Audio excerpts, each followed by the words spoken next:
एक वक्त आया जब दाऊद इब्राहिम कब्जे में आने वाला था, लेकिन वो हुआ नहीं क्योंकि किसी ने लीक कर लिया वो खबर।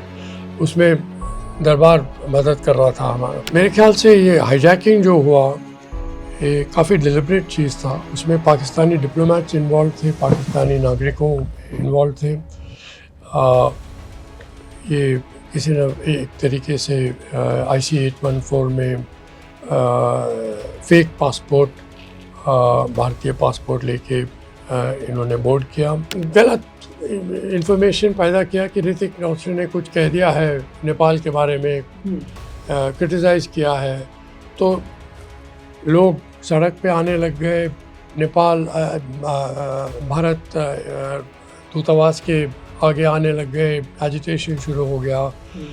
माओवादी वगैरह भी इसमें लेफ्टिस्ट फोर्सेस भी थे और कई कुछ लोग मारे भी गए। क्या त्रिभुवन जो उस समय राजा थे उन्होंने ऑफर दिया था कि भारत और नेपाल एक हो जाए और नेहरू ने मना कर दिया था? लेकिन ये सच बात है कि पंडित जी एक आइडियलिस्ट थे। वो चाहते थे कि नेपाल आगे बढ़े, नेपाल पूरे तरीके से एक डेमोक्रेटिक देश रहे और नेपाल भारत की तरह डेवलप हो जाए। पंडित जी भी ये चाहते थे कि डेमोक्रेसी में थोड़ा बहुत कैलिब्रेशन रहना चाहिए। ये नहीं कि एक फुल फ्लेज डेमोक्रेसी इमीडिएटली पहुंच जाए नेपाल में, जिसमें इंडिया को पता ही न चले कि क्या हो क्या रहा है, हमारे सिक्योरिटी के बारे में भी, चीन के बारे में वगैरह वगैरह। और अप्रैल में राजा वीरेंद्र की ओर से एक सिग्नल आया था कि कुछ प्रॉब्लम आने वाले हैं, काफ़ी सीरियस प्रॉब्लम। वो दिल्ली से बात करना चाहते थे लेकिन वो बातचीत हो नहीं पाया। उसके पहले ये सारा मैसेकर हो गया। अगर आप कहानी सुनना चाहते हैं एक ऐसे राजकुमार की जिसने शाही परिवार पर अंधाधुंध गोलियां चलाई, उसके बाद खुद को गोली मार ली, अगर आप कहानी सुनना चाहते हैं दाऊद इब्राहिम के नेपाल कनेक्शन की, अगर आप कहानी सुनना चाहते हैं कंधार प्लेन हाईजैक की, तो ये एपिसोड आपके काम का है। मेरे हाथ में किताब है Kathmandu Chronicle, reclaiming India Nepal relations. इसे लिखा है एम्बेसडर KV राजन और अतुल ठाकुर जी ने। हमारे साथ हैं दोनों गेस्ट। दैनिक जागरण में आप दोनों का बहुत बहुत स्वागत है। मैं परिचय भी दे देता हूं। KV राजन जो कि एम्बेसडर रहे हैं और जो पूर्व विदेशी सेवा में सचिव भी रहे हैं। इसके अलावा हमारे साथ अतुल जी हैं जो कि कॉलमिनिस्ट हैं, राइटर हैं और पॉलिसी एक्सपर्ट भी हैं। सर, आप दोनों हमसे आए जागरण में बात करने के लिए, उसके लिए शुक्रिया।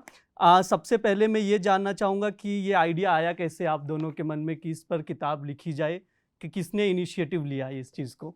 नहीं, पहले तो इनके मन में आया, अतुल जी के मन में आया, क्योंकि हम लोग दोनों नेपाल के बारे में बहुत इंटरेस्ट लेते हैं और हम लोग दोनों ने एक इंडिया नेपाल सेंटर शुरू किया था एक चैम्बर ऑफ कॉमर्स में, और उसके बाद नेपाल के बारे में काफ़ी बातचीत करते रहे और एक बार नेपाल साथ भी गए थे।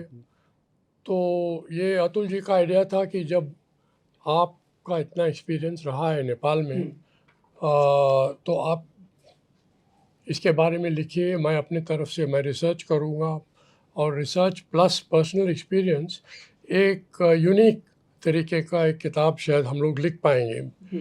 तो पहले तो मैं सोचता था कि ये काफ़ी मुश्किल रहेगा दोनों को, क्योंकि हम लोगों का एक्सपीरियंस इतने अलग अलग है और in many other ways we are also very different. But the Nepal bonding was very much there. And then next thing we knew, we started talking to the publisher. And the publisher was very enthusiastic. पहले से he was refusing to let us free. क्यों अतुल? बिल्कुल बिल्कुल ऐसे ही हुआ। Sir treasure ट्रॉव रहे हैं नेपाल के मामलों में और हाईली रिस्पेक्टेड, और 15-16 सालों में थोड़ा बहुत काम मैंने भी किया है as a columnist, as a writer and policy professional. और इंडिया नेपाल सेंटर PHDCCI में हमने इस्टेब्लिश किया था, sir being the founding chairman, मैं सेक्रेटरी था और अभी भी हूँ। सर चेयर एमिरेटस हैं और गाइड करते हैं अभी भी। तो वो बायलैटरल थिंक टैंक काफ़ी सक्सेसफुल हुआ है। इसके अलावा कम से कम 800-900 कॉलम्स मैंने लिखे होंगे नेपाल पे। और सर का पूरा एक्सपीरियंस जो 90s में था, वो नेपाल का एक टर्निंग पॉइंट था। वो माओइस्ट इंसर्जेंसी था, लगभग 10 साल तक चला वो। फिर इवन इंडिया में भी जो 90s था बहुत इवेंटफुल था, economic reforms, then Congress governments followed by Vajpayee government. उस सब के दौरान सर का बहुत बड़ा महत्वपूर्ण रोल रहा था साउथ एशियन पॉलिसी को, फॉरेन पॉलिसी को सेव करने में, स्पेशली नेपाल का। और उसके बाद IC-814 हाईजैकिंग जो काठमांडू से हुआ था कांधार का, फाइनल कल्मिनेशन उसका रॉयल असैसिनेशन जो 2001 में हुआ। तो उस सब का एक प्लॉट हमने तैयार किया है इसमें। जो फर्स्ट सेक्शन है जो सर ने फर्स्ट पर्सन अकाउंट की तरह तो उन्होंने लिखा है डिप्लोमेटिक लीनिंग्स। उसमें आपने पढ़ा होगा इन 3 महत्वपूर्ण चीज़ों के बारे में प्रिसाइजली। और बहुत सी मिसअंडरस्टैंडिंग्स थी रॉक को लेके, या एक्सटर्नल फोर्सेस को लेके, CIA and all. There were many theories regarding royal assassination and all. तो सर ने उस चीज़ को बहुत ही बारीकी में जाके फैक्ट्स के साथ क्लियर किया कि कौन थे रियल, तो जो एक्टर्स थे उसके पीछे में, जो क्राइम का एक इंडस्ट्री चल रहा था वहाँ पे, सिंडिकेट था। तो उसके बारे में सब आगे बताएंगे आपको। बाकी जो 2 सेक्शंस हैं वो बायलैटरल रिलेशंस को मतलब पूरी तरीके से रीइंटरप्रेट करता है अपने तरीके से। और एक है कि नेपाल का इंटरनल पॉलिटिकल और इकोनॉमिक जो फ्रेमवर्क है उस पर हमारी कमेंट्री है। किताब बहुत भारी नहीं है, लेकिन ये मतलब एक एक लाइन हमने सोच सोच के लिखा है इसमें, तो सब्सटेंस है काफ़ी। ये हमने कोशिश की थी साथ में, और हमारा वेवलेंथ बहुत ही मैच करता है naturally, specially for Nepal. We write together in different newspapers. तो इस तरीके से हमने शुरू की। और I have been into literary consultancy as well. तो पेंगुइन वगैरह पहले से ही तैयार थे, वो बिल्कुल वो कैच करने के लिए हमारे साथ थे। And we got a very dear friend of ours, Premanka Goswami, as our editor, fortunately. And he has been so helpful and so passionate कि उन्होंने हमें पूरी तरीके से जो हमने सोचा करना चाहा उन्होंने इनेबल किया। तो बहुत ही फैंटास्टिक एक्सपीरियंस रहा है। The real reason for this book, I would say, is the concern that we both have that after 75 years, despite being so close in so many unique ways, India and Nepal have not been able to fulfill the potential of their relationship. Nepal is still a very poor country. Its democracy is still to settle down. There have been so many misunderstandings which could have been avoided, which have repeated themselves. There are so many misperceptions in Nepal about India. India is interventionist, India is a big brother, ye wo. So we wanted to dig deeper into this and introspect in a way which perhaps has not been done before. कि इसके असली कारण क्या है. And we thought that it is better that a wider public knows about this. Young people particularly should know कि इसके कारण क्या है, क्यों होता है. क्योंकि भारत और नेपाल के बीच में जो कुछ भी हुआ है पिछले 75 साल में और उसके पहले भी, मेरे ख्याल से it is like a crucible to study diplomacy. The style of diplomacy, the substance of diplomacy, why there are misunderstandings, why there are conflicts. So I hope that young people particularly will take an interest in this book. Sir मैं आपसे शुरू करूंगा ये चीज़, जैसे India Nepal relation की बात हुई है, इसमें पूरी किताबों में जिक्र है। आप किस तरह देखते हैं नेपाल को कि भारत के लिए कितना इम्पोर्टेंट है? मेरे ख्याल से नेपाल भारत के लिए सबसे इम्पोर्टेंट पड़ोस देश है।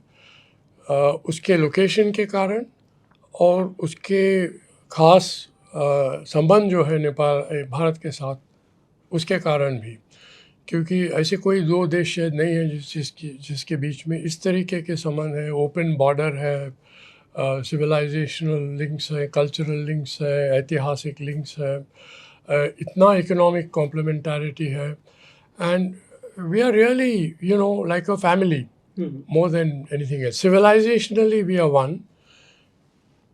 As nations we are 2 separate nations. Nepal has never been colonized, unlike India, and yet we are very, very close together.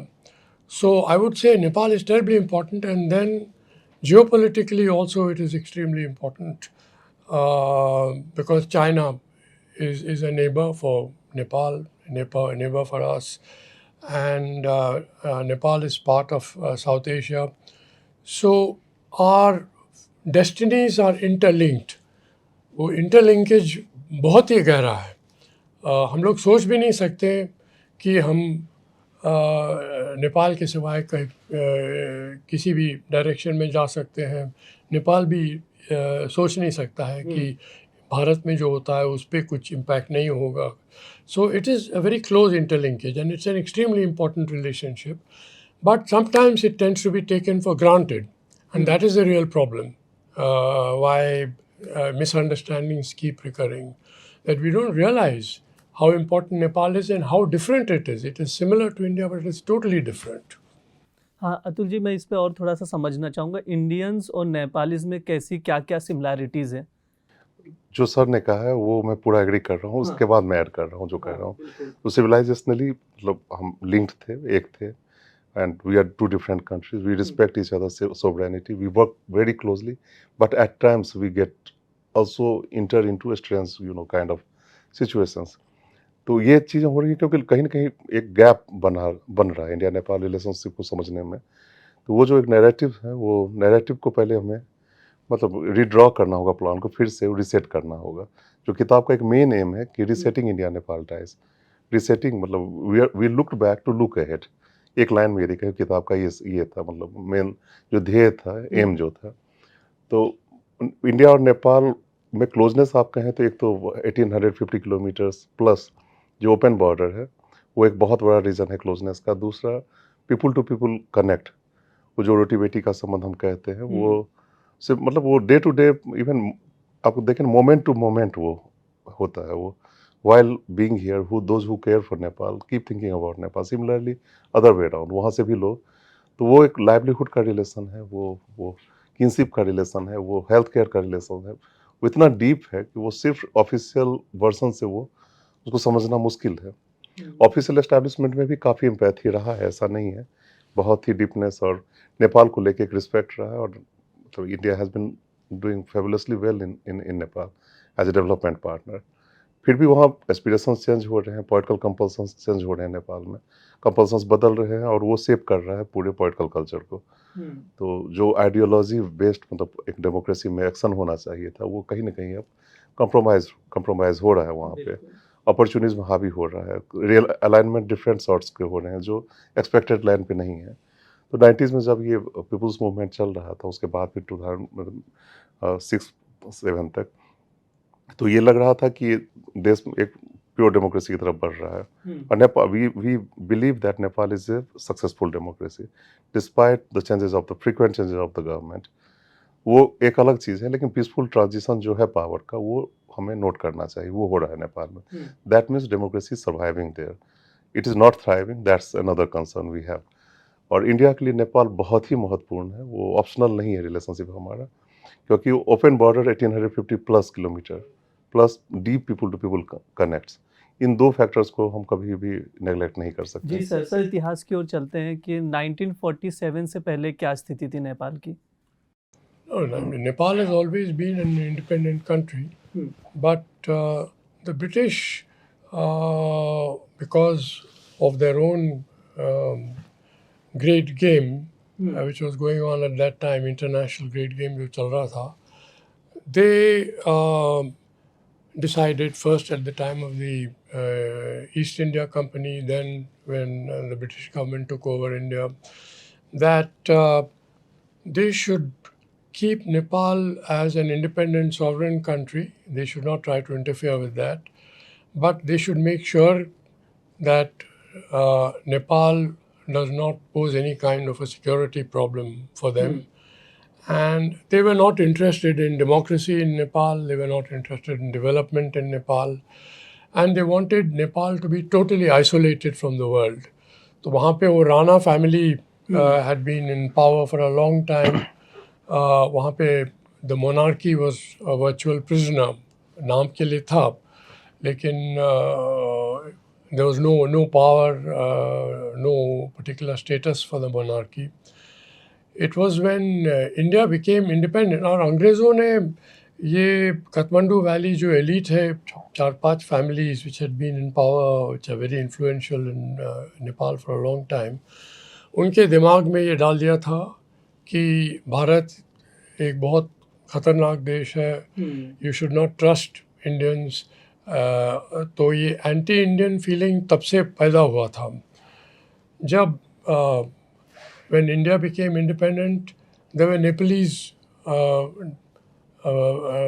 fighters for democracy in Nepal who fought side by side with our own freedom fighters. They went to jail with us from different parties, including the Koirala family and Manmohan Adhikari, BP who was a Koirala communist precisely. leader. They went to jail for the cause of Indian freedom. So there were very close bonds between democratic leaders, those who were fighting for democracy in Nepal, and our own political leaders. So when India became independent, Panditji very much wanted to end Nepal's isolation. वो चाहते थे that Nepal should come on the world stage. Nepal should become a member of the United Nations. Nepal should be treated with full respect as a sovereign country. That the Rana oligarchy should be ended, and the king should come back. King Tribhuvan should come back as a constitutional monarch, and democracy should be restored. So Panditji was very clear, all the Indian political leaders were very clear, and it was basically an Indian initiative that King Tribhuvan was able to escape to India. He went supposedly on a picnic with his family, except for Gyanendra, his brother, his son, Younger who stayed on in Kathmandu.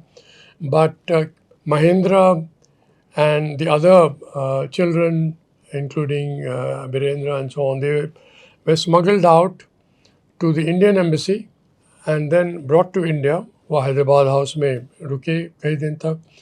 And then India began negotiations with the Ranas who were in power, and it was agreed that democracy would be restored, that King Tribhuvan would go back, and the Rana oligarchy ended. So it started that way, but then China became prominent. The annexation of Tibet took place, and they started laying claim to parts of India, to Bhutan, to Sikkim, to Nepal, and India had to be very, very careful about security concerns in Nepal. It wanted the Himalayas to be a kind of a barrier between India and China, and India and Nepal to cooperate in that. So while democracy was restored to Nepal and development was brought to Nepal by India in a big way, जो पहले airport बने, अस्पताल बने, रास्ते बने, university बने, all that happened because of India. पहला post office जो बना इंडियन एम्बेसी में बना. लेकिन डेवलपमेंट के साथ साथ वो यूनाइटेड नेशंस के भी मेंबर बन गए Nepal, although the United States was not interested. But India had to be very watchful about the expansion of democracy in Nepal. And that is how slowly but surely the misunderstanding began, especially after King Tribhuvan died. Then Mahendra took over. And Mahendra was very clear that democracy was a threat to the monarchy eventually. तो monarchy और palace के बीच में tension शुरू हुआ. Bharat democracy को support करता था, तो भारत और मोनार्की के बीच में भी टेंशन शुरू हो गया. ये एंटी इंडियनिज्म धीरे धीरे फैलता गया. And then after that, there is a long story of misunderstandings, tensions, misperceptions, mistakes on one side or the other. We have tried to go into that in great depth in the book.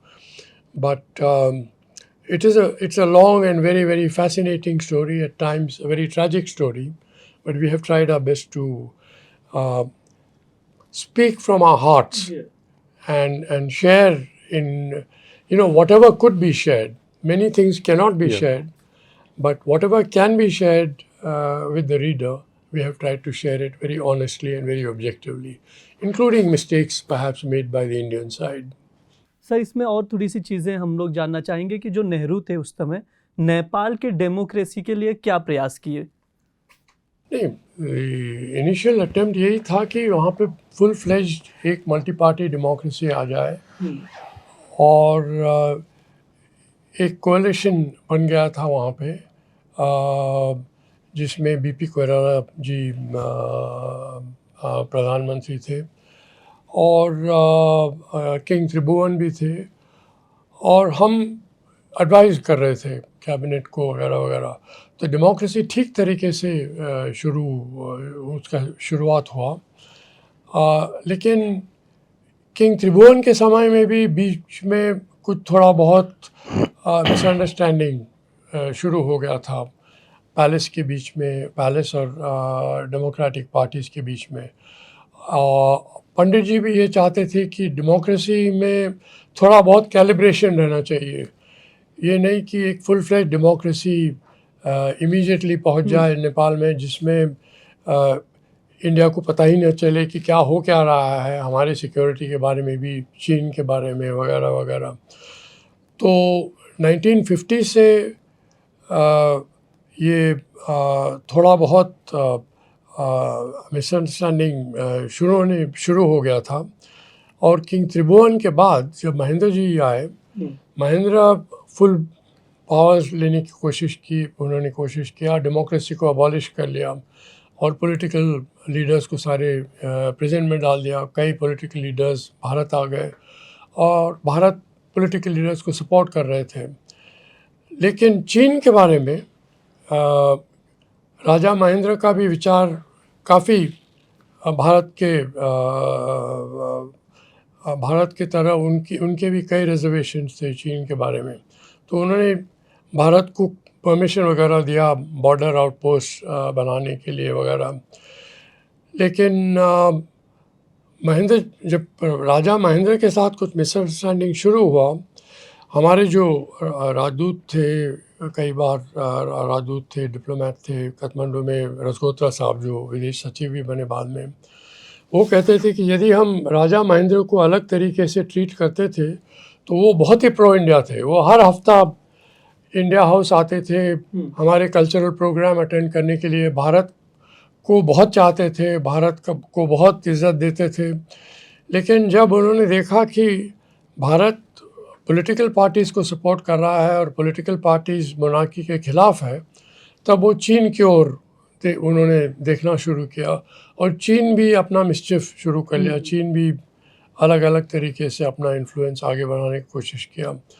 और जब 1962 में चीन के साथ हमारा war हुआ और भारत को बहुत नुकसान पहुंचा, तब उसके बाद तो फिर भारत को बहुत ही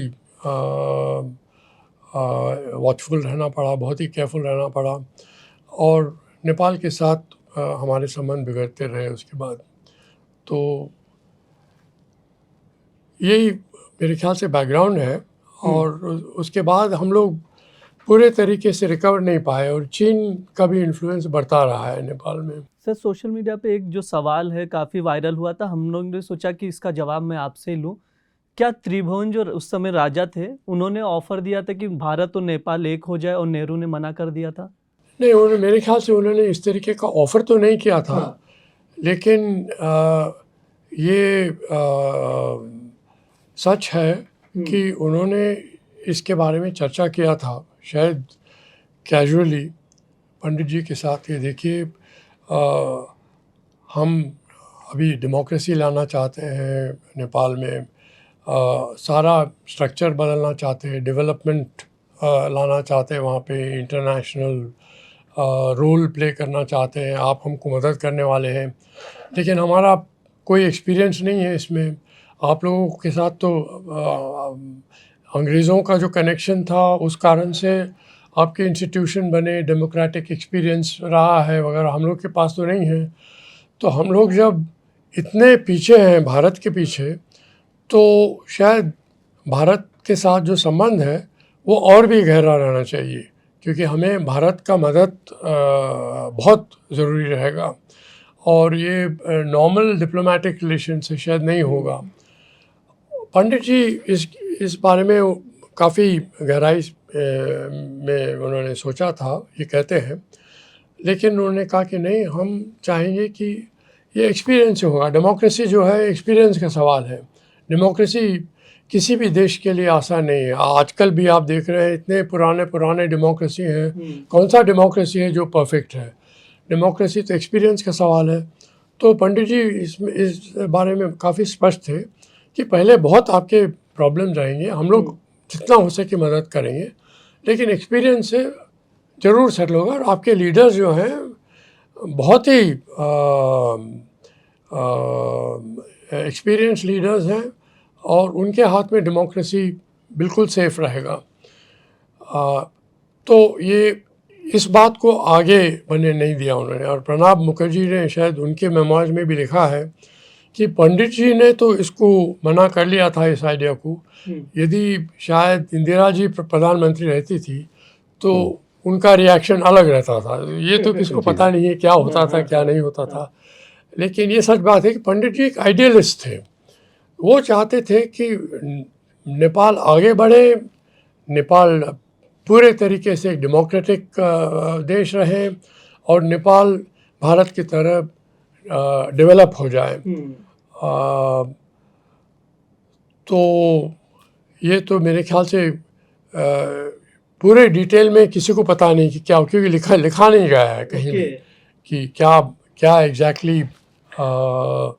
बस एक पॉपुलर नोशन रहा है कि बीपी कोइराला का टसल था इनके साथ, किंग त्रिभुवन के साथ। तो एक बार उन्होंने कहा था, well even Nepal will cease to exist as a country, I will still have a country, but you are not going to be a king again. ये बीपी कोइराला ने कहा था उनको, किंग त्रिभुवन को।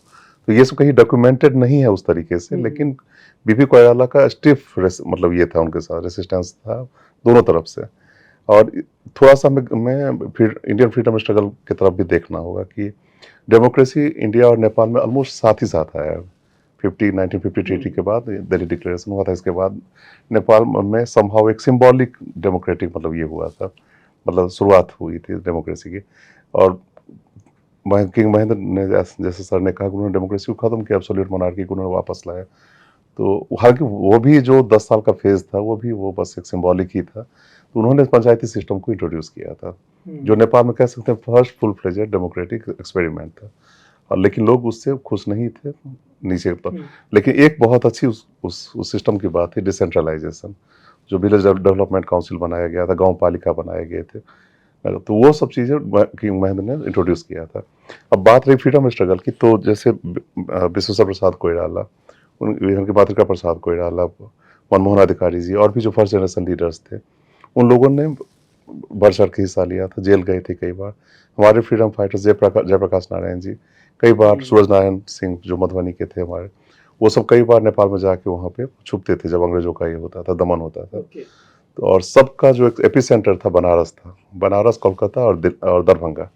इन 3 जगहों को हम हमेशा याद रखें जब नेपाली डेमोक्रेसी की बात करें। कई अधिवेशन कांग्रेस की हुई है दरभंगा में, चंपारण में, इनफैक्ट फिर बनारस में कई हुए। बनारस में एस्टेब्लिशमेंट हुआ है नेपाली कांग्रेस का।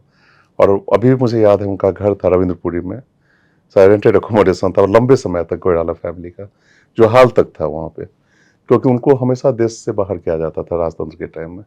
वो एक लंबी कहानी, एक अलग कहानी है। लेकिन इंडियन फ्रीडम स्ट्रगल से रिलेशन है नेपाल में डेमोक्रेटिक मूवमेंट का भी। यहीं से मतलब एक ही जगह से दोनों जगहों पे ये हुआ है।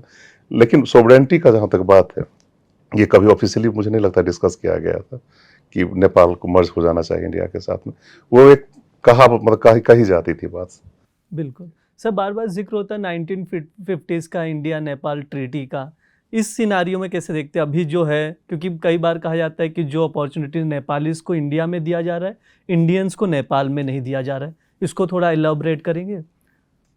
1950 ट्रीटी जो है वो एक तरीके से अंग्रेज़ों के टाइम में जो ट्रीटी था अंग्रेज़ों और नेपाल के बीच में, उसी स्पिरिट में 1950 ट्रीटी भी लाया गया। और उसका ब्रीफ में उसका एसेंस यही है कि नेपाल को इकोनॉमिक कंसेशंस दिया गया ताकि वो डेवलप कर सके, और उसके बदल में भारत के सिक्योरिटी इंटरेस्ट को नेपाल पूरा ख्याल रखेगा, उस तरीके का कमिटमेंट लिया गया। तो नेपाल कोई तीसरे देश से हथियार नहीं इंपोर्ट कर सकता था। नेपाली नागरिक जो थे उनको एम्प्लॉयमेंट अपॉर्चुनिटीज़ मोस्ट सर्विसेज में दिए गए, और कई तरीके के एडवांटेजेस भी दिए गए। लेकिन नेपाल आफ्टर ऑल एक गरीब देश था है, और नेपाल अपने दरवाजे पूरे तरीके से खोल नहीं पाया ताकि हमारे लोग भी वहाँ जाके काम ले सके और वहाँ पे सेटल डाउन कर सके। लेकिन 1950 संधि का असर यही हुआ है कि नेपाल भारत संबंध काफ़ी गहरे तरीके से आगे बढ़ता गया। लेकिन नेपाल के मन में कई तरीके के रिजर्वेशन रहे। पहले तो कि जब डेमोक्रेसी आया तब भी हमारे एडवाइज़र्स थे वहाँ पे, हमारे राजदूत उनके कैबिनेट मीटिंग में कभी कभी होते थे।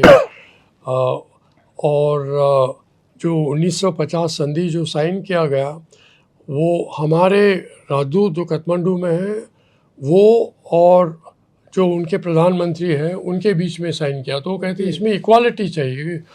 नेपाल के मन में यही रहा पहले से ही कि जब भारत ने हमें ये प्रॉमिस किया कि हम पूरे तरीके से स्वतंत्र देश बनेंगे, हमें अंग्रेज़ों की तरह नहीं ट्रीट किया जाएगा, तो उनके राजदूत और हमारे प्रधानमंत्री इक्वल तो नहीं है, तो वो दोनों कैसे साइन करें ट्रीटी। और ये दूसरे जो रिजर्वेशन वगैरह आए कि हम तीसरे देश से हथियार इंपोर्ट नहीं कर सकते हैं वगैरह वगैरह, उस तरीके के रिस्ट्रिक्शन, उस बारे में नेपाल के मन में काफ़ी रिजर्वेशन आ गया। आजकल के ज़माने में मेरे ख्याल से 1925 का संधि ज़्यादा रेलेवेंट नहीं है, क्योंकि नेपाल चीन के साथ भी काफ़ी एक्सचेंज वगैरह करते रहते हैं, मिलिट्री टेक्नोलॉजी वगैरह में, ट्रेड में भी काफ़ी आज़ाद है। लेकिन नेपाल ये तय नहीं कर पा रहा है। वो कहते रहता है कि 1950 संधि हम चाहते नहीं हैं, और जब भारत कहता है कि आप बताइए क्या चाहते हैं आप, हम बातचीत करने के लिए तैयार हैं, आप यदि इसको अबॉलिश करना चाहते हैं तो अबॉलिश कर लेते हैं। लेकिन नेपाल स्पष्ट तरीके से आगे नहीं आ पा रहा है कि हम क्या चाहते क्या हैं करके। तो ये एक इरिटेंट बन गया है, दूसरे इरिटेंट की तरह। इसको सॉल्व करना इतना आसान नहीं है। जी, जैसे सर ने चीन का जिक्र किया, नेपाल और भारत के रिलेशन के बीच में आप तीनों जन का रिलेशन समझाएंगे थोड़ा कि चीन कैसे, मतलब नेपाल के लिए, क्योंकि मेंटेन करना दोनों के लिए, नेपाल के लिए भी डिफ़िकल्ट है, भारत और चीन के साथ रिश्ते। देखिए, चीन चाइना एक हेजोमोनिक फोर्स है आज के डेट में, वो एक इम्पीरियल पावर है, और जो कम्युनिज्म है ना वो एकदम से लेफ्ट आइडियोलॉजी बन के रह गया है वहाँ पे। जो पॉलिट ब्यूरो के मेंबर्स हैं वो they are the top richest people in China. तो पहली बात तो ये हमें डिकोड करना चाहिए कि चाइना है क्या। इट्स ए क्लोज सिस्टम, ना मीडिया वहाँ पे है एक्सेप्ट द स्टेट मीडिया, जो जिन्हुआ न्यूज़ एजेंसी है और एक दो चीज़ें और। तो एक क्लोज सोसाइटी, और यहाँ बगल में एक वर्ल्ड की सबसे बड़ी डेमोक्रेसी। एकदम कॉन्ट्राडिक्शन है दोनों साइड में, और बीच में नेपाल है बफर स्टेट की तरह। एक है याम बिटवीन द बोल्डर्स जो कहा जाता था सारा रूलर्स के द्वारा, तो हम नहीं मानते याम बिटवीन द बोल्डर्स है। नेपाल लिवरेज कर सकता है उस स्ट्रेटजिक पोजीशनिंग को पॉजिटिवली, और कई बार नहीं कर पाता है अनफॉर्चुनेटली। अभी BRI एक प्रोजेक्ट है, बॉर्डर रोड इनिशिएटिव चाइना का, जो इनिशियली एक ग्रांट के रूप में नेपाल को ऑफर किया गया था या करने की कोशिश की गई थी, या रिसीव किया गया था नेपलीज पॉलिटिशियंस के द्वारा अपने जनताओं को। लेकिन आज के डेट में चाइना बिल्कुल मना कर रहा है कि अब वो ग्रांट के रूप में नहीं कर सकता है, उस चीज़ को लोन के रूप में करेंगे। तो अभी नेपाली कांग्रेस का एक डिमांड रहा था, अभी जो गवर्नमेंट फॉर्म हुआ है वहाँ उसमें भी, कि BRI को हम इसके रूप में ट्रीट करें, ग्रांट के रूप में, जो कि होता हुआ नहीं दिख रहा है। इस बीच में इंडिया के साथ जो हाइड्रो डील है इस महीने के अंत में हो रहा है, जिसमें बांग्लादेश भी मतलब ट्राइलेटरल मतलब एक पैक्ट हो रहा है, वो जो कि बहुत ही पॉजिटिव डेवलपमेंट है हमारे रिलेशनशिप में। तो हाइड्रो इलेक्ट्रिसिटी फ्रंट पे मुझे लगता है इंडिया बहुत ही अच्छा कर रहा है, वहाँ चाइना से काफ़ी आगे हम जा रहे हैं। और एक कंडीशन भी, एक क्लॉज 42 है वो उसमें, जिसमें ये लिखा गया है कि जो चाहे मतलब इंडिया या तो नेपाल ने खुद प्रोड्यूस किया है या इंडिया के साथ JV में किया जॉइंट वेंचर में, वही सिर्फ यहाँ इंडिया में इंपोर्ट किया जाएगा अप टू 10,000 मेगावाट। वो बहुत बड़ी कैपेसिटी है जो पूरी नेपलीज इकोनॉमी को रिवाइव कर सकती है।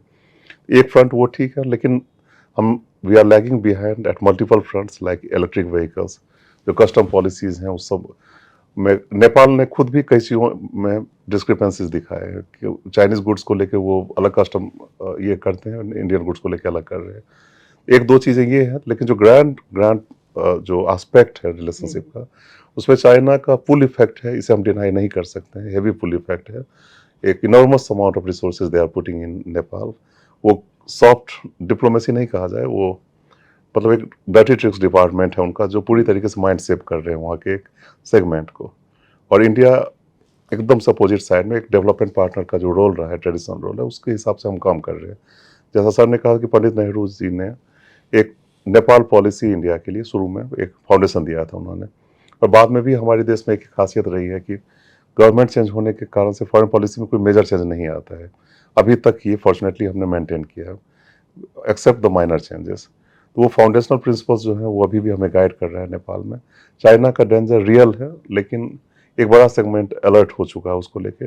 इंडिया पॉजिटिवली इंटरवेन कर रहा है वहाँ पे। यदि चाइना का इंटरवेंशन मतलब कुछ अलग तरीके से हो रहा है, तो India is still maintaining that positive line, और हम डेवलपमेंट पार्टनर के रूप में वहाँ पे और अपने आप को डीपली एस्टैब्लिश कर रहे हैं। मैं यही कहूँगा कि चीन के जो इरादे हैं नेपाल में, वो अब काफ़ी स्पष्ट तरीके से दिख रहे हैं, क्योंकि चीन ये चाहता है कि नेपाल उनके ग्लोबल स्ट्रैटेजी में नेपाल का काफ़ी उपयोग करना चाहता है। तो वो खुले तरीके से आगे, उनके डिप्लोमेट्स खुले तरीके से कहते हैं नेपाल को कि भारत आपका ये बैड लक है कि आपका पड़ोस देश भारत है, क्योंकि भारत आपके लिए अच्छा नहीं है। और नेपाल भी काफ़ी बदल चुका है। हम रोटी बेटी रिश्ते के बारे में बोलते हैं, लेकिन उसमें भी धीरे धीरे बदलाव आ रहा है। क्योंकि देखिए, जब 10 साल के लिए माओवादी इंसर्जेंसी चलता गया, उसमें इतने हज़ारों लोग मारे गए, इतना बड़ा ट्रेजेडी हुआ नेपाल में, इतने जनरेशन अफेक्ट हो गए।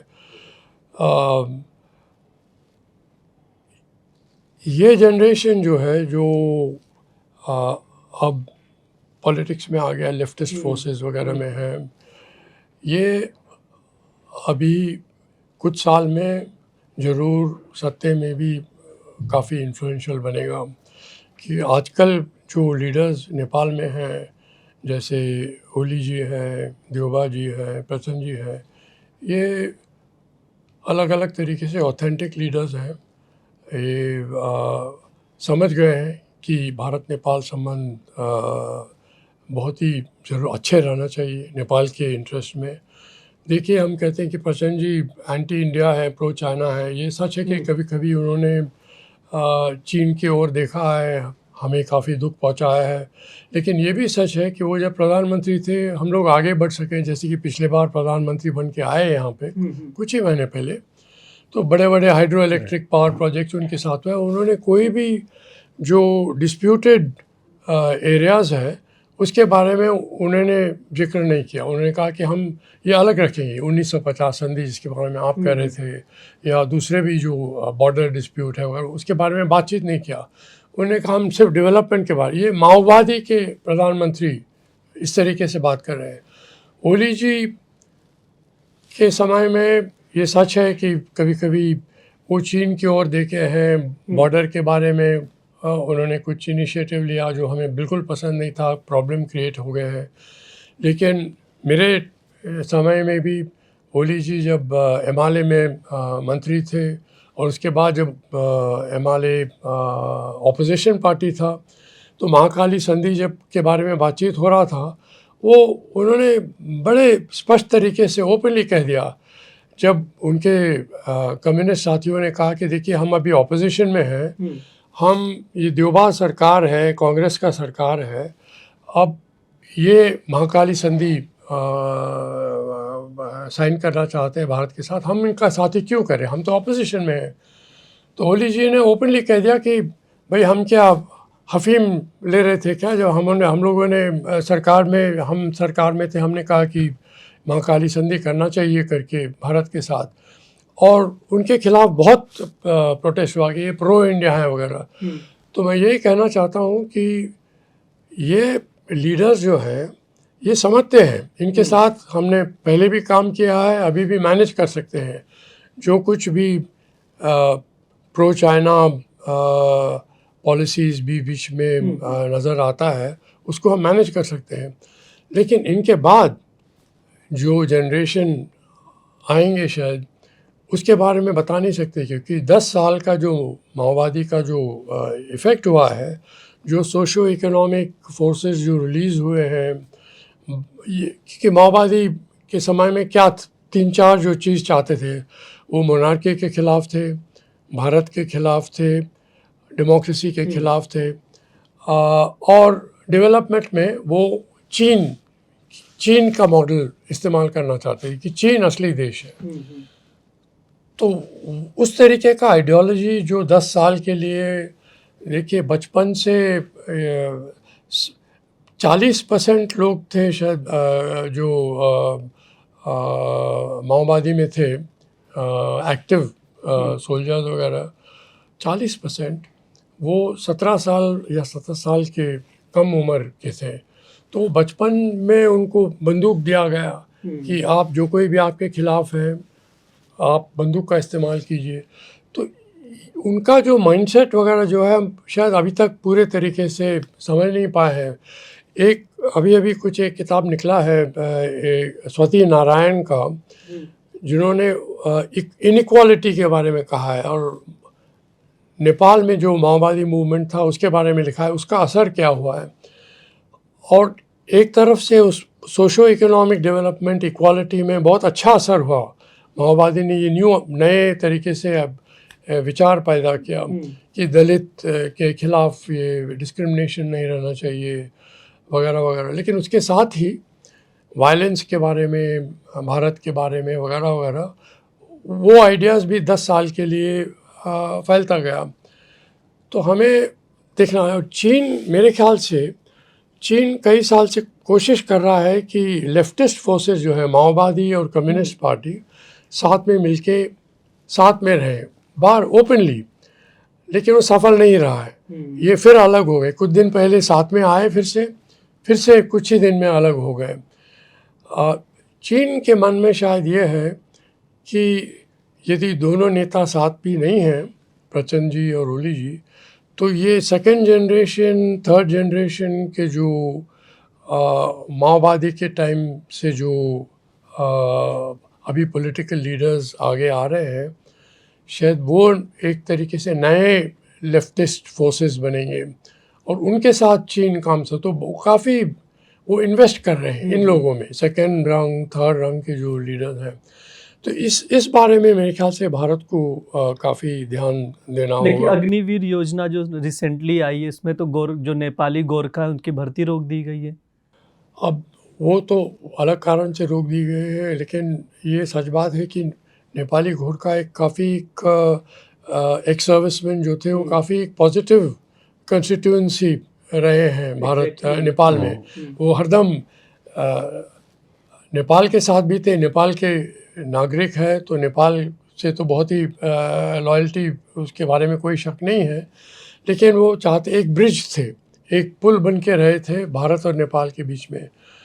अब वो पुल में कमज़ोरी आ गया है, तो हम सोचते हैं कि इस बारे में दोबारा विचार करना चाहिए। बिल्कुल। आपकी जर्नी की ओर चलते हैं। जब फर्स्ट टाइम आप नेपाल में पोस्टिंग हुई आपकी, उस समय जो भारत डेमोक्रेटिक कंट्री है, वहाँ पर आपको क्या क्या प्रॉब्लम फेस करने पड़े दोनों के रिलेशन मेंटेन करने में? मुझे उस तरीके के प्रॉब्लम नहीं फेस करना पड़ा, क्योंकि जब मैं पहुँचा वहाँ पे तो नरसिम्हा राव जी यहाँ पे प्रधानमंत्री थे। उन्होंने एक ट्विन पिलर पॉलिसी शुरू किया था कि हम मोनार्की को भी सपोर्ट करेंगे और डेमोक्रेसी को भी सपोर्ट करेंगे। क्योंकि उसके पहले ये था कि हम सिर्फ डेमोक्रेसी को सपोर्ट कर रहे थे तो पैलेस हमारे खिलाफ था। तो वो चाहते थे कि राजा बहुत ही इन्फ्लुएंशियल है नेपाल में, एब्सोल्यूट मोनार्क तो नहीं है लेकिन इन्फ्लुएंशियल है, तो राजा को भी साथ में रहना चाहिए और उनके प्रो मोनार्की फोर्सेस जो हैं नेपाल में, उनको भी भारत के साथ रखना। तो उस कारण से हमारे साथ पैलेस भी था, हमारे साथ सारे पॉलिटिकल पार्टीज थे, और हम किसी को भी फेवर नहीं करते थे, चाहे वो प्रो इंडिया हो या एंटी इंडिया का रेपुटेशन हो उनका, हम सबके साथ थे। तो सारे पॉलिटिकल लीडर्स हमारे साथ थे और राजा भी हमारे साथ था। तो डेमोक्रेसी भी अच्छे तरीके से आगे बढ़ता रहा और पैलेस के साथ भी अच्छे रहे। और वीरेंद्र जो राजा थे वो सही तरीके से उनका कॉन्स्टिट्यूशनल रोल मानने के लिए तैयार थे। वो उसके आगे बढ़ना नहीं चाह रहे थे। ये सच है कि पैलेस में, दरबार में कई लोग उनके फैमिली में भी चाहते थे कि वो दोबारा कोशिश करें एक एब्सोल्यूट मोनार्क की तरफ, वो पुराने पावर्स वापस लेने की कोशिश करें। लेकिन वीरेंद्र खुद एक दिल में एक डेमोक्रेट थे, इसलिए सारे डेमोक्रेटिक पार्टीज उनके साथ थे। तो डेमोक्रेसी भी आगे बढ़ रहा था, लेकिन काफ़ी इंस्टेबिलिटी था, करप्शन बढ़ रहा था और गवर्नेंस थोड़ा कमज़ोर हो गया था। तो लोगों के मन में काफ़ी एक चिंता पैदा हो गया था कि इस तरीके से नेपाल आगे बढ़ नहीं पाएगा। सोशो इकोनॉमिक जो डिस्क्रिमिनेशन है, इनइक्वालिटी है, विमेन के बारे में जो एम्पावरमेंट का जो सवाल था, उस बारे में नेपाल आगे बढ़ नहीं पाएगा। तो माओवादी मूवमेंट पैदा हो गया 1996 में। तो माओवादी, डेमोक्रेसी, दरबार, भारत, साथ साथ में पाकिस्तान ओपन बॉर्डर जो है उसका दुरुपयोग कर रहा था। बहुत बड़े तरीके से स्मगलिंग इंडस्ट्री बढ़ रहा था, टेररिस्ट रिलेटेड इंडस्ट्री बढ़ रहा था, और बॉर्डर मैनेजमेंट में काफ़ी कमज़ोरियाँ थी दोनों तरफ, नेपाल की ओर भी हमारे ओर भी। तो ये आगे बढ़ता रहा और भारत के लिए भी काफ़ी ये चिंता की बात थी। लेकिन इसमें पैलेस हमें मदद कर रहा था और सारे पॉलिटिकल पार्टीज हमारे साथ थे, इंटेलिजेंस एजेंसीज का अच्छे तरीके से कोऑपरेशन बढ़ रहा था। लेकिन कई इंसिडेंट्स हुए एक के बाद एक, और एक वक्त आया जब पाकिस्तानी डिप्लोमेट्स, दाऊद इब्राहिम, उनके जो ये सारा नेक्सस जो था, स्मगलिंग नेक्सस, टेररिज्म का नेक्सस जो था, वो बहुत ही एक्टिव बन गया था और फिर हाईजैकिंग हुआ। हाँ, वो वाली स्टोरी पूरा बता दीजिए जो 24 सितंबर 1999 को इंडियन एयरलाइंस का हाईजैक हो जाता है IC-814। वो क्या था, मतलब कैसे सिचुएशन क्रिएट हुआ, क्यों, क्या डिमांड थी?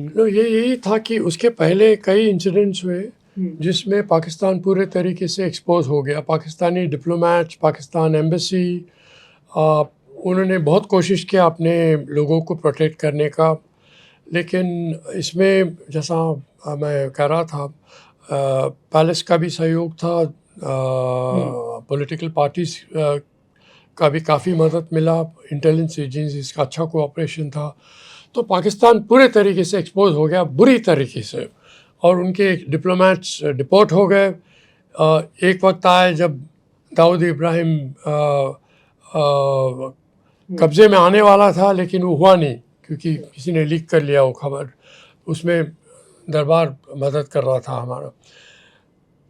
तो पाकिस्तान और ये सारा जो स्मगलिंग इंडस्ट्री तो पाकिस्तान से भी ज़्यादा पावरफुल था, क्योंकि हम देख रहे हैं आजकल के ज़माने में भी ये माफिया नेक्सस वगैरह जब फैलता है तो सरकार वगैरह जो है वो पपेट बन जाते हैं उनके, वो नेक्सस उनको मैनिपुलेट करना शुरू करता है।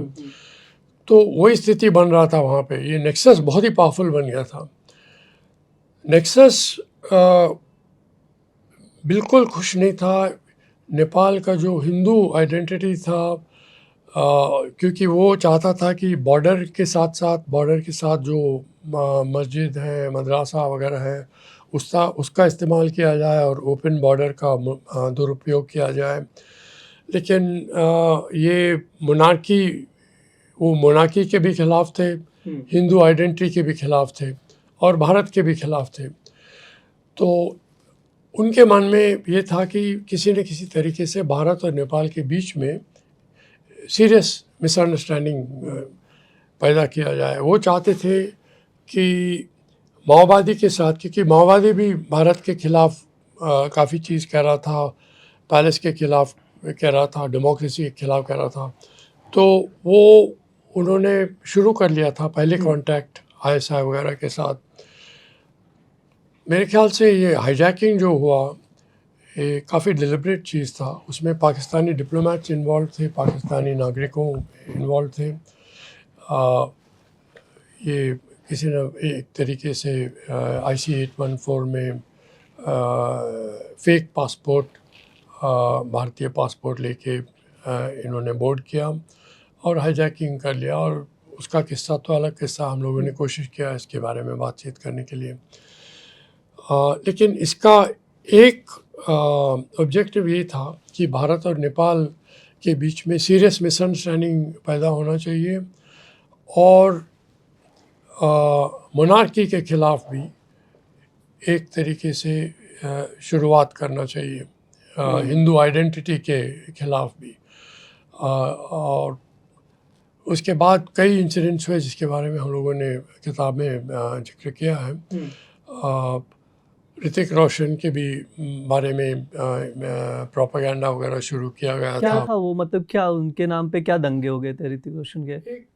गलत इंफॉर्मेशन पैदा किया कि ऋतिक रोशन ने कुछ कह दिया है नेपाल के बारे में, क्रिटिसाइज किया है, तो लोग सड़क पे आने लग गए। नेपाल भारत दूतावास के आगे आने लग गए, एजिटेशन शुरू हो गया। माओवादी वगैरह भी इसमें लेफ्टिस्ट फोर्सेस भी थे और कई कुछ लोग मारे भी गए। तो ये एक तरीका था। इंटरेस्टिंगली रियल रीजंस बहुत बाद में आके लोगों को पता चला। He just made a comment about a maid or something, कोई क्लैरिटी ही नहीं था उसमें, सच्चाई कुछ नहीं था। क्या मामला था यही नहीं पता चल पाया। अच्छा, ओके। तो सच क्या है झूठ क्या है किसी को पता ही नहीं चला। लेकिन एक ही बात स्पष्ट था कि वो हिंदू आइडेंटिटी जो है उसमें बदलाव चाहते थे। वो माओवादी के साथ कुछ बातचीत करना चाहते थे। और उस वक्त क्या हो गया था कि राजा बीरेंद्र अपना फ़ौज को इस्तेमाल नहीं करना चाहते थे माओवादी के खिलाफ। और हमारे राष्ट्रपति जी जब नेपाल गए थे एक स्टेट विज़िट में, उन्होंने कैजुअली कहा था कि देखिए एक वक्त आता है जब कम्युनिस्ट जो रेडिकल लेफ्टिस्ट फोर्सेस हैं उनको यदि डेमोक्रेसी में एक मौका दिया जाता है तो शायद वो पीसफुल तरीके से वो डेमोक्रेसी भी में भी आ सकते हैं। तो ये राजा बीरेंद्र के मन में भी था। और उस वक्त जब राष्ट्रपति नारायण काठमांडू में थे, कुछ दिन पहले भारत ने न्यूक्लियर हथियार एक्सप्लोड किया था। जिस दिन वो काठमांडू पहुँचे पाकिस्तान ने न्यूक्लियर हथियार, तो इस बारे में भी कुछ चर्चा हुआ, कैजुअल चर्चा हुआ। और हमारे राष्ट्रपति जी ने कहा कि ये न्यूक्लियर हथियार तो कभी इस्तेमाल होगा नहीं, भारत से भी नहीं होगा, पाकिस्तान से भी नहीं होगा, लेकिन इसका एक नतीजा हो सकता है, एक इफ़ेक्ट हो सकता है, रिज़ल्ट हो सकता है कि आपका ओपन बॉर्डर है उसका दुरुपयोग और बढ़ सकता है। और एग्जैक्टली यही हुआ, हाईजैकिंग वही था, उसका इस्तेमाल किया गया। तो मेरे ख्याल से ये नेक्सस जो है और ISI भी जो है वो चाहते थे कि माओवादी और राजा के बीच में कुछ अंडरस्टैंडिंग नहीं होना चाहिए। पाकिस्तानी एम्बेसडर का आपको कॉल भी आया था कि राजा और हमारे दफ्तर आए थे। अच्छा, वो क्या था इंसिडेंट, मतलब आपसे क्या कहा? तो उसके पहले हुआ था। हाँ। जब क्योंकि थोड़ा बहुत तो कोऑपरेशन आ रहा था राजा की ओर से, लेकिन किसी ने पाकिस्तान की ओर या दाऊद इब्राहिम वगैरह के लोग और एक बड़े एग्जैजरेटेड तरीके से ये खबर पहुंचा दिया कि देखिए आप बच के रहिए क्योंकि राजा इस पे लगे हुए, क्योंकि फ़ौज जो है नेपाली फ़ौज वो राजा के हाथ में था उस वक्त, सिविलियन अथॉरिटीज़ के हाथ में नहीं था। तो वो कह रहे थे, उनके मन में ये आ गया कि नेपाल राजा और भारत नेपाल के फ़ौज को इस्तेमाल करेंगे इन फ़ौज के ख़िलाफ़। और ये सच है कि एक दो बार दाऊद इब्राहिम के ख़िलाफ़ भी राजा तैयार थे उनके फ़ौज को इस्तेमाल करने के लिए, हमारे साथ सहयोग करके। तो वो चाहते नहीं थे कि नेपाल राजा, नेपाल मोनार्की और जो माओवादी है उनके बीच में एक समझौता बन जाए। लेकिन वीरेंद्र एक बहुत ये अर्ली स्टेज था जब इस तरीके से बातचीत के बारे में बातचीत हो रहा था। हमारे साथ भी हुआ कि देखिए, माओवादी चाहता है कि दरबार के साथ कुछ न कुछ समझौता शायद बन सके, क्योंकि माओवादी को भी उनके समझ में भी आ गया था कि वो फोर्स से वो जीत नहीं पाएंगे, और यदि नेपाली फ़ौज भी उनके खिलाफ आ गया तो वो बिल्कुल जीत नहीं पाएंगे। ये सच है कि उस सारे 75 डिस्ट्रिक्ट में उनका जोर तो बढ़ गया था, लेकिन उसके आगे नहीं बढ़ पा रहे थे वो। तो माओवादी और राजा के बीच में पहले कांटेक्ट शुरू हो गए थे, और ये भारत को भी पता था। और भारत का एक ही एडवाइस था, सुझाव था राजा को कि इसमें मल्टी पार्टी डेमोक्रेसी को छूना नहीं चाहिए, क्योंकि माओवादी चाहता था कि मल्टी पार्टी डेमोक्रेसी को कमज़ोर किया जाए। तो हमारा एडवाइस यही था राजा को कि आप बातचीत करना चाहते हैं, बातचीत कीजिए, लेकिन इसमें डेमोक्रेसी पे कुछ असर नहीं होना चाहिए, डेमोक्रेसी को चलना चाहिए। और एक बड़े अर्ली स्टेज पे एक आइडिया था कि सोशो इकोनॉमिक डेवलपमेंट में ये माओवादी का जो विचार था कि इक्वालिटी आना चाहिए, ये सोशल प्रोग्रेस होना चाहिए, दलित के बारे में कुछ रिफॉर्म आना चाहिए, स्त्रियों का जो स्थिति है वो उसमें इम्प्रूवमेंट आना चाहिए, इसके बारे में भी बातचीत हो रहा था। तो ये एक आइडिया था कि भारत शायद एक ट्विन पिलर पॉलिसी तो था कि आप पैलेस को भी सपोर्ट कीजिए और डेमोक्रेसी को भी सपोर्ट कीजिए। एक शायद 3 पिलर पॉलिसी हो सकता है जिसमें माओवादी को भी क्रेडिट मिले कि वो मेन स्ट्रीम में आ जाए, लेकिन सोशो इकोनॉमिक रिफॉर्म में जो जनजाति हैं, मधेश के लोग हैं, जो कई वर्षों से जो पीछे रह गए हैं, उनका भी बढ़ावा आ सके, तो उनको भी क्रेडिट मिले, माओवादी भी खुश रहेंगे, वो मेन स्ट्रीम में आ सके। तो ये बड़े अर्ली स्टेज पे एक बातचीत हो रहा था, लेकिन उसके पहले ही मेरे ख्याल से कई चीज़ हो गए और सारा किस्सा वहीं पे रुक गया। 1 जून 2001 ये तारीख जो है नेपाल के इतिहास में काले अक्षरों में दर्ज है। एक राजा जो अपने ही शाही परिवार पर गोली चलाता है, फिर खुद को भी गोली मार लेता है, खुद भी मर जाता है। वो क्या था, मतलब क्यों, क्या सिचुएशंस थी, क्या हुआ था एग्जैक्टली उस टाइम पर? नहीं, हम लोगों को इतना ही पता है कि राजा वीरेंद्र काफ़ी चिंतित थे पहले से ही कि उनके खिलाफ कई लोग हैं, कई फोर्सेस हैं, और उनके समझ में आ गया था कि भारत उनके साथ है, मोनार्की के साथ है, वो मोनार्की को प्रोटेक्ट करना चाहता है इस फोर्सेस के खिलाफ जो है।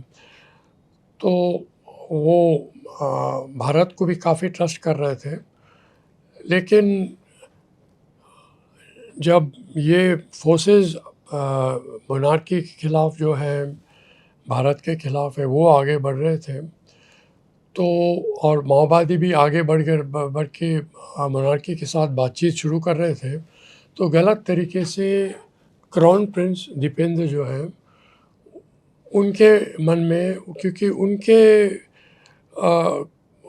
उनके साथ कुछ कांटेक्ट हो गए थे, कुछ फ्रंट कंपनीज थे ISI के काठमांडू में, वो सबको पता था कौन है करके। वो क्राउन प्रिंस के साथ उनके रिश्ते बन गए थे। रॉयल फैमिली के साथ वैसे थे, लेकिन क्राउन प्रिंस के साथ ख़ास तौर के। तो उनके मन में ये पैदा किया गया कि राजा वीरेंद्र शायद बात करेंगे माओवादी के साथ एक कॉम्प्रोमाइज़ के बारे में, जिससे मोनार्की ख़त्म हो जाएगा और वो एक सेरेमोनियल प्रेसिडेंट बन जाएंगे, राष्ट्रपति बनेंगे। ये सच नहीं था, लेकिन दीपेंद्र को ये सोच दिया गया कि ये बातचीत चल रहा है, आप देख के रहिए।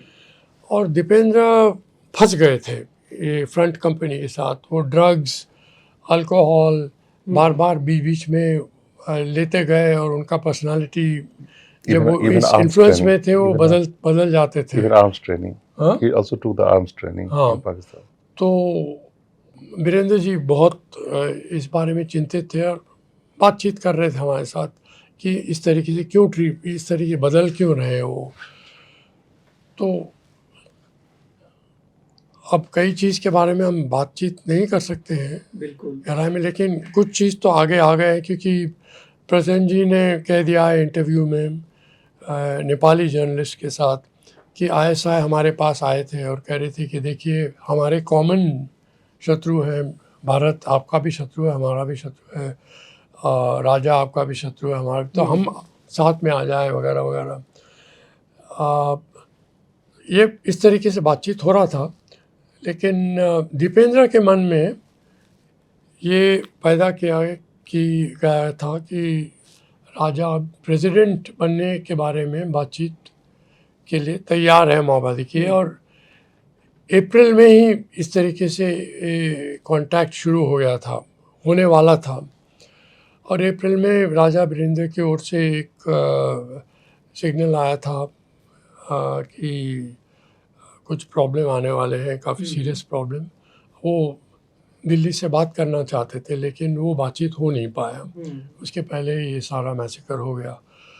तो सारा जो किस्सा है वो तो अभी भी फाइनल डिटेल तक तो पता नहीं है, लेकिन बाय एंड लार्ज इसमें ये लॉजिक है, क्योंकि और कोई फोर्स नहीं था जो मोनार्की के खिलाफ था, जो इस तरीके से प्रॉब्लम क्रिएट करना चाह रहा था नेपाल में।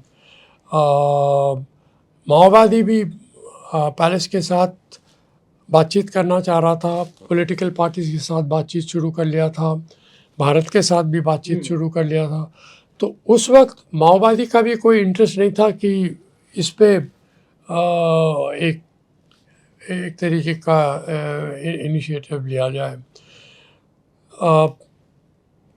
तो मेरे ख्याल से इसमें पाकिस्तान का इंटरेस्ट, पाकिस्तान का मोटिव और ये सारा स्मगलिंग टेररिस्ट नेटवर्क का जो मोटिव, वो तो मेरे ख्याल से काफ़ी स्पष्ट तरीके से आ गया, आप पहले से पता था। सर, जैसा ये आपने घटना बताया, इसमें क्या भारत को भी दोषी ठहराने का प्रयास किया गया? नहीं, एक तो कई तरीके के स्पेकुलेशन थे। लेकिन भारत का हाथ तो बड़े आसानी से कुछ लोग देखते हैं। लेकिन भारत का कुछ मोटिव नहीं था, क्योंकि भारत के रिश्ते तो बहुत अच्छे थे राजा के साथ भी, मोनार्की के साथ भी और पॉलिटिकल पार्टीज़ के साथ भी। तो इसमें भारत का कोई इंटरेस्ट नहीं था। लेकिन ये सच है कि आज के टाइम में भी कुछ लोग नेपाल में सोचते हैं कि इसमें RNAW रॉ का हाथ है। माओवादी के नेता जो हैं, बड़े बड़े नेता जो प्रधानमंत्री भी बने थे, वो 10 साल के बाद भी, मेन स्ट्रीम में आके बाद भी कहते थे कि इसमें भारत और यूनाइटेड स्टेट्स का हाथ तो ज़रूर है। और इंटरनेशनल कॉन्स्पिरेसी शायद हो सकता है इसके पीछे, उसके बारे में कई लोग स्पेकुलेट करते हैं। लेकिन ये सच्चाई है, इसको मानने में शायद मुश्किल रहेगा बहुत लोगों को। लेकिन जैसा अंग्रेज़ी में बोलते हैं, truth can be stranger then fiction. और जहाँ तक हमें सच्चाई पता है, हमने किताब में लिखा है, शायद एक दिन आएगा जब सारे जो फैक्ट्स हैं सबके सामने आ जाएगा, तब लोगों को पता चलेगा कि क्योंकि लॉजिक के मुताबिक से देखेंगे तो इसमें एक ही इंटरनेशनल फोर्स था जिसके इंटरेस्ट में था ये सारा, और वो आपका पाकिस्तान बेस्ड नेक्सस और आईएसआई का था उस टाइम में। सर आपसे समझूंगा कि पाकिस्तान जो नेपाल है, नेपाल की पहली पसंद क्या है, चाइना या इंडिया? थोड़ा सा इसको एलॉबरेट करिए करंट सिनारियो से जोड़ के। देखिए, एक कोई जनरल व्यू ऐसा नहीं है, लेकिन यदि मेजोरिटी व्यू देखें आप तो इंडिया के फेवर में ही है, और वो रिफ्लेक्ट होता है। ट्रेड वॉल्यूम 65% प्लस है इंडिया के साथ, जो कि कम हुआ है हाल के सालों में। देखें चाइना ने काफ़ी उसमें गेन किया है, 14% समथिंग है चाइना का भी। और नेपाल का बाकी जो ट्रेड दूसरे देशों के साथ में लैंडलॉक्ड कंट्री है, और कुछ लोग उसे इंडिया लॉक्ड कहते हैं, जो कि एक निगेटिव इंटरप्रिटेशन है उस चीज़ का। कोई एक जनरेशन है, एक सेगमेंट है जो चाइना को लेके भी अट्रैक्ट हो रहा है। हमें उससे कोई परहेज नहीं होना चाहिए, हो रहा है, because they are free people. और इक्वी डिस्टेंस का एक मतलब आदर्श रूप से ये होना चाहिए नेपाल की पॉलिसी दोनों कंट्रीज के साथ में। और उन्हें फिगर आउट करना चाहिए कि कौन उनके फेवर में है, कौन अपना इंटरेस्ट परस्यू कर रहा है। तो we respect their choices. Otherwise we think कि इंडिया को लेकर अभी भी जो मास सेंटीमेंट है वो निगेटिव नहीं है नेपाल में। कोई कारण भी नहीं है होने का। एक मैं थोड़ा सा लुक बैक करूंगा, सर जहाँ पे कह रहे थे कि वो जो किंग बीरेंद्र का जो रोल था, king Birendra was revered like the avatar of Vishnu के अवतार की तरह उनको माना जाता था। और घर घर में वो उनका फोटोग्राफ लगा हुआ था जब उनका डेथ हुआ था, क्योंकि मैं उसी पार्ट से आता हूँ, मधुबनी से, और जनकपुर से बिल्कुल मतलब क्लोज है वो जगह। तो कई मेरे रिलेटिव्स थे जिन्होंने अपने सर को मुंडन करवाया था उनके डेथ के बाद में। तो वो जो रिस्पेक्ट था, जो कमांड था, वो किसी दूसरे राजा का नहीं हुआ है आज तक, और ना उसके बाद के राजाओं का हुआ। तो वो, और दूसरी बात, उन्होंने कभी फोर्स यूज नहीं किया माओस के अगेंस्ट में। उसका कारण ये नहीं था कि वो नहीं कर सकते थे। ही used to say they are our own people.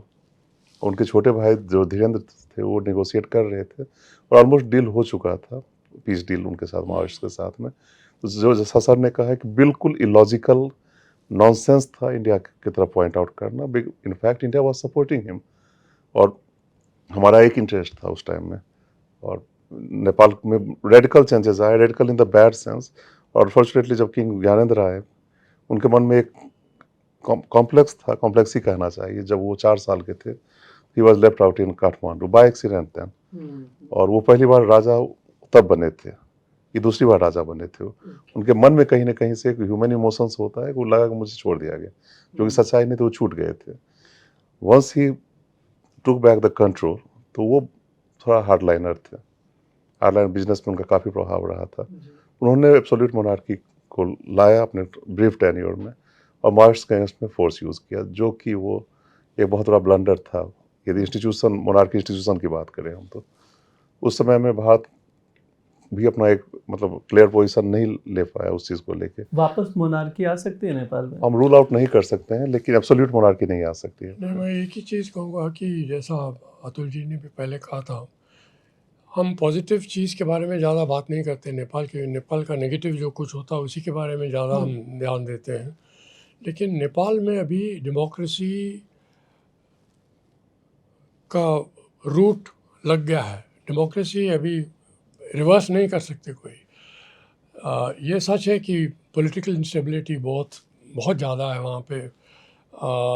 मेरे ख्याल से पिछले 60 साल में 50 प्रधानमंत्री आ गए वहाँ पे। हर साल नया प्रधानमंत्री आता है, और करप्शन है, इंस्टीट्यूशन जो है वो मजबूत नहीं है। लेकिन ये कुछ समय लगेगा इसको मजबूत बनने में। लेकिन डेमोक्रेसी बहुत ही अच्छे तरीके से सक्सेसफुल वहाँ पे सेटल हो रहा है। बड़े ऑर्डरली तरीके से सरकार बदल रहे हैं, और सिविल सोसाइटी जो है बहुत ही अलर्ट है वहाँ पे अभी। तो करप्शन, ये सच है कि बहुत ज़्यादा हो गया है, लेकिन उसके बारे में सिविल सोसाइटी भी बहुत ही अलर्ट है। और जिस तरीके से नेपाल के भीतर उनके लीडर्स को लोग क्रिटिसाइज़ करते हैं, उनके मीडिया में जो क्रिटिसिज्म आता है, वो मेरे ख्याल से कई डेमोक्रेटिक देश में भी नहीं होता है। तो इस बारे में भी मेरे ख्याल से हमें नेपाल को पूरा क्रेडिट देना चाहिए। हम यदि अपना ध्यान हम चीन के बारे में ज़्यादा चिंतित ना रहे, क्योंकि चीन हमारा बराबरी नहीं कर सकता है, भारत की बराबरी वो कोशिश करता है लेकिन नहीं हो सकता है। हम यदि इकोनॉमिक डेवलपमेंट में पूरा ध्यान दें, और नेपाल जो चाहता है वो अपने नौजवान के लिए जॉब्स चाहता है। हम नौजवान को जॉब नहीं मिल रहा है, इसलिए वो सब बाहर, नेपाल के बाहर जा रहे हैं। यदि हम एक नया विजन लाए, अपने इकोनॉमिक कोऑपरेशन को कंसोलिडेट करें, एक्सपैंड करें, डीपन करें, और इसमें एक बड़े कॉम्प्रिहेंसिव तरीके से एक विजन लाए नेपाल के लिए, उनके भविष्य के लिए, तो मेरे ख्याल से चीन कभी हमारे बराबर नहीं आ सकता। उसके बारे में कोई चिंता की ज़रूरत नहीं है। जी, जैसा कि सर ने बताया कि भारत और नेपाल जो रिश्ते हैं इतिहास में कैसे रहे हैं, अभी जो वर्तमान में कैसे और भविष्य में कैसे आगे बढ़ेंगे, और किन चीज़ों का भारत को ध्यान रखना है, इस किताब में जिक्र है, पूरी कहानियाँ हैं अलग अलग, पूरे इतिहास के बारे में, वर्तमान के बारे में और भविष्य के बारे में भी कुछ सुझाव दिए हैं। एम्बेसडर हैं के वी राजन जी ने और अतुल ठाकुर जी ने। सर, आपने हमसे बात की, उसके लिए बहुत बहुत धन्यवाद। मैं दर्शकों से भी कहना चाहूँगा, इस किताब को आप पढ़ सकते हो, पेंगुइन में प्रकाशित हुई है, 499 इसकी कीमत है। Kathmandu Chronicle, reclaiming India Nepal relationship, ये रिलेशंस जो ये किताब का नाम है वो मैंने आपको बता दी, कीमत भी बता दी। आप लोग भी परचेस कर सकते हैं और इस किताब को पढ़ सकते हैं। Thank you.